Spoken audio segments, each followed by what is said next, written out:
Hello viewers, অচিন্ততার free coaching চ্যানেলে তোমাদের সকলকে স্বাগত জানাই। আজকের এই ভিডিওটিতে তোমরা যারা নেতাজি সুভাষ ওপেন ইউনিভার্সিটিতে পিজিএমএ কোর্সে হিস্ট্রিতে সেকেন্ড ইয়ারে পড়ছো, তোমাদের যে 8B পেপারটি রয়েছে, এই পেপারটি 2023 থেকে 24 সালের যে ফাইনাল লাস্ট মিনিট সাজেশন, সেই সাজেশন নিয়ে আলোচনা করব। এর আগে এই পেপারটির পূর্ণাঙ্গ সাজেশন আমি আপলোড করেছিলাম, সেই সাজেশনটাই তোমরা ফলো করবে মূলত। পাশাপাশি তোমরা এই লাস্ট মিনিট সাজেশনটি দেখবে, আশা করি এর ভিতর থেকে তোমরা কমন পেয়ে যাবে। তো দেখো এখানে গ্রুপ এ, যেখানে 18 নম্বরের প্রশ্ন 4টি আসবে, 2টি উত্তর লিখতে হবে।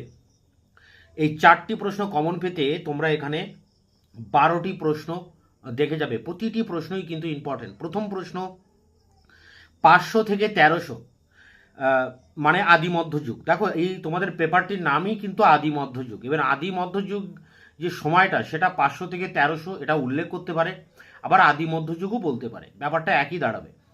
500 থেকে 1300 খ্রিস্টাব্দের মধ্যে ভারতের বৈদেশিক বাণিজ্য আসতে পারে, বা বলতে পারে সামুদ্রিক বাণিজ্যের প্রকৃতি, একই বিষয়।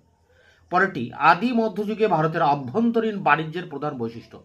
বৈদেশিক বাণিজ্য এবং আভ্যন্তরীণ বাণিজ্য, এই 1 এবং 2, এই দুটির একটি পরীক্ষা আসতে পারে। পরেরটি ভারতের সুলতানি যুগে ইক্তা ব্যবস্থার বিবর্তন অনুসন্ধান করুন। পরেরটি দেখো বিজয়নগর সাম্রাজ্যের নায়াঙ্কারা ব্যবস্থা সম্পর্কে লেখো। নায়াঙ্কারাটা যেহেতু অর্থনীতির সাথে জড়িত, তাই অর্থনৈতিক ব্যবস্থাও বলতে পারে। পরেরটি দেখো আদি মধ্যযুগে বাংলার অর্থনৈতিক অবস্থা বর্ণনা করো। পরেরটি দেখো আদি মধ্যযুগের ভারতে ভূমি দান সম্পর্কে প্রবন্ধ লেখো।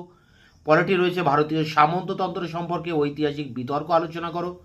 পরেরটি ভারতের ইতিহাসে আদি মধ্যযুগকে আপনি কিভাবে চিহ্নিত করবেন। পরেরটি আদি মধ্যযুগের ভারতে নগরায়ণ সম্পর্কে ঐতিহাসিক বিতর্কটি লেখো। পরেরটি আদি মধ্যযুগের ভারতে কৃষি উৎপাদনের বৃদ্ধিকে কিভাবে ব্যাখ্যা করবেন। পরেরটি আদি মধ্যযুগে ভারতে কৃষি বসতির বিস্তার ও সেচ প্রযুক্তির উন্নয়ন। পরেরটি দেখো আদি মধ্যযুগে ভারতে বণিক গোষ্ঠী সম্পর্কে একটি নিবন্ধ লেখো। এবং শেষ প্রশ্ন লিপি মালার উপর ভিত্তি করে আদি মধ্যযুগের ভারতে শ্রেণী ও জাতি ব্যবস্থা সম্পর্কে আলোচনা করো। এখানে 12-13টা প্রশ্ন আছে, প্রতিটা প্রশ্ন ইম্পর্টেন্ট, যে কোনো প্রশ্ন পরীক্ষায় আসতে পারে। তোমরা এই প্রশ্নগুলো প্রত্যেকটা প্রশ্ন ভালো করে দেখে যাবে। আশা করি এর ভিতর থেকে তোমরা 4টি 18 নম্বরের প্রশ্ন কমন পাবে, এছাড়া এখান থেকে 12 নম্বরের প্রশ্ন কমন পেতে পারো। গ্রুপ বি অর্থাৎ বিভাগ খ, এখানে 12 নম্বরের প্রশ্ন 6টি আসবে, 3টি লিখতে হবে। তো সেই 6টি প্রশ্ন কমন পেতে তোমরা 12-13টা প্রশ্ন এখানে দেখবে। দেখো প্রথম প্রশ্ন ভারতীয় সামন্ততন্ত্র সম্পর্কে ডি কোশাম্বী মত, বা আসতে পারে DN ঝার মত, এই দুটোর একটা কিন্তু আসতে পারে। পরেরটি বাংলায় সামন্ততন্ত্রের উদ্ভবকে আপনি কিভাবে ব্যাখ্যা করবেন। পরেরটি আদি মধ্যযুগে বাংলার ব্যবসা ও মুদ্রা ব্যবস্থা সম্পর্কে লেখো। পরেরটি আদি মধ্যযুগে ভারতের বিভিন্ন অঞ্চলের মুদ্রা ব্যবস্থা সম্পর্কে লেখো। তো একটা হচ্ছে বাংলার মুদ্রা ব্যবস্থা, আর একটি সমগ্র ভারতের মুদ্রা ব্যবস্থা। পরেরটি দেখো আদি মধ্যযুগের ভারতে বণিক ও বাণিজ্য কেন্দ্র সম্পর্কে লেখো। পরেরটি আদি মধ্যযুগের ভারতের অর্থনীতিতে নগরের অবদান আলোচনা করো। পরেরটি বাহমনি রাজ্যের অর্থনীতিতে নগরের অবদান আলোচনা করো। পরেরটি বাহমনি রাজ্যের অর্থনীতির প্রধান বৈশিষ্ট্য লেখো। তো এখানে 7 এবং 8 দাগে দুটোই কিন্তু বাহমনি রাজ্যের অর্থনীতির উপর। পরেরটি মৌর্য যুগ পরবর্তী যুগে ব্যবসা বাণিজ্যের প্রকৃতি আলোচনা করো। পরেরটি গুপ্ত পরবর্তী যুগে ভারতে ব্যবসা বাণিজ্যের প্রকৃতি আলোচনা করে। একটা মৌর্য পরবর্তী যুগের ব্যবসা, একটি গুপ্ত পরবর্তী যুগের ব্যবসা। পরেরটি ভারতীয় সামন্ততন্ত্র এবং ইউরোপীয় সামন্ততন্ত্রের মধ্যে তুলনামূলক আলোচনা। পরেরটি দেখো অর্থনৈতিক দৃষ্টিভঙ্গি থেকে ভারতের প্রাচীন থেকে মধ্যযুগের রূপান্তর। পরেরটি আদি মধ্যযুগের পশ্চিম এশিয়ার সঙ্গে ভারতের বাণিজ্যিক সম্পর্ক। এখানে 13টি প্রশ্ন দেওয়া আছে। তোমরা প্রথম 10টি প্রশ্ন খুব ভালো করে করবে। আশা করি এই প্রথম 10টি প্রশ্নের মধ্যে তোমরা এখানে 12 নম্বরের 6টি প্রশ্ন কমন পেয়ে যাবে। গ্রুপ সি মানে বিভাগ গ, এখানে 7 নম্বরের প্রশ্ন 4টি লিখতে হবে, 8টি প্রশ্ন পরীক্ষায় আসবে। এই 8টি প্রশ্নের জন্য দেখো তোমরা যেসব প্রশ্নগুলো করবে, আদি মধ্যযুগের ভারতে রাজসভার সংস্কৃতি সম্পর্কে লেখো। আদি মধ্যযুগে ভারতে ভূমি ব্যবস্থা সম্পর্কে চর্চার জন্য তাম্র শাসনের গুরুত্ব লেখো। পরেরটি বিজয়নগর সাম্রাজ্যের রাজস্ব ব্যবস্থা বা কর ব্যবস্থার বর্ণনা দাও।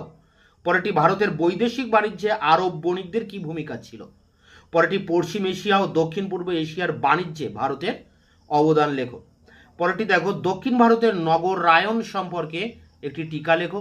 পরেরটি আদি মধ্যযুগে ভারতে অবনগরায়ণকে আপনি কিভাবে ব্যাখ্যা করবেন।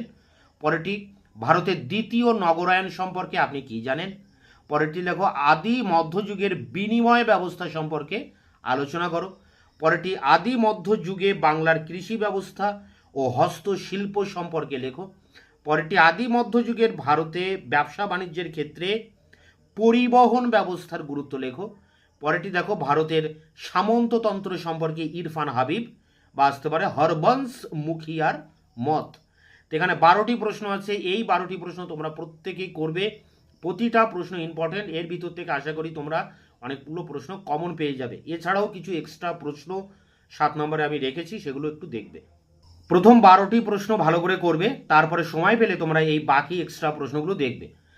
MGS নারায়ণ ও কেশবন ভেলুঘাট কিভাবে ভক্তিবাদের উত্থানকে আর্থসামাজিক ও রাজনৈতিক ব্যাখ্যা করেছেন। পরেরটি আদি মধ্যযুগের ভারতের ধারণা সম্পর্কে BD চট্টোপাধ্যায়ের মত। আদি মধ্যযুগের ভারতে কারিগরি শ্রেণী সম্পর্কে টিকা লেখো। বেগার শ্রম ও আদি মধ্যযুগীয় ভারতীয় অর্থনীতির সম্পর্ক লেখো।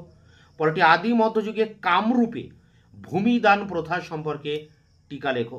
পরেরটি চোল রাজ্যের বাণিজ্য নীতি আলোচনা করো। পরেরটি আদি মধ্যযুগের ভারতের নানাবিধ কৃষি উৎপাদন ব্যবস্থা লেখো। পরেরটি আদি মধ্যযুগে ভারতে ভূমি রাজস্ব ব্যবস্থার প্রধান বৈশিষ্ট্য লেখো। পরেরটি সুলতানি অর্থনীতিতে গিয়াসউদ্দিন বলবনের ভূমিকা কী ছিল। এবং শেষ প্রশ্ন দেখো, দিল্লির সুলতানির অর্থনীতির উপর আলাউদ্দিন খলজির অর্থনৈতিক পরীক্ষা নিরীক্ষার প্রভাব ব্যাখ্যা করো।